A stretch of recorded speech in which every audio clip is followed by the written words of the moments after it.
bunga. Oh, bunga. Pag sa dahon, Sa dahon, ganon. Mga leaf spot, mga downy mildew, usually ganon talaga matake. Sa Alright, so kung nakayelo na, hindi na siya mga destructive tutuloy. na fully grown. problem dito yung mga fungi at virus. Fungus o Yung ganito ka Agri Marlon, kung klase na problema na may yellow, ano yung mga control na ginagawa mo? usually yan, ito pwede kulang din sa pollination. Hindi siya na Ay, sorry. properly pollinate, so hindi yun nagtuloy. Either nutrient deficient din. Isa din sa mga cause po nga hindi siya magtuloy.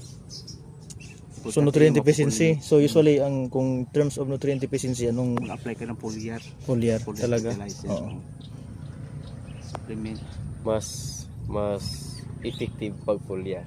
Madali. Mas Madali compare sa yung i-drench mo yun sa puno. Madali yung foliar talaga kasi pag tira mo ilang oras lang epekto yun. Kasi dito yun sa ilalim ng dahon. Oo, direkta talaga doon sa more specific dun lang sa affected area or sila na lahat. Sila lahat. Para uniform. Para sure mo nga. Kasi hindi mo yun masiguro talaga na Pag yung para mga sure. dahon, for example, dyan lang napita yung may sakit. Oo. Sila ba Lahat. din? Sila lahat.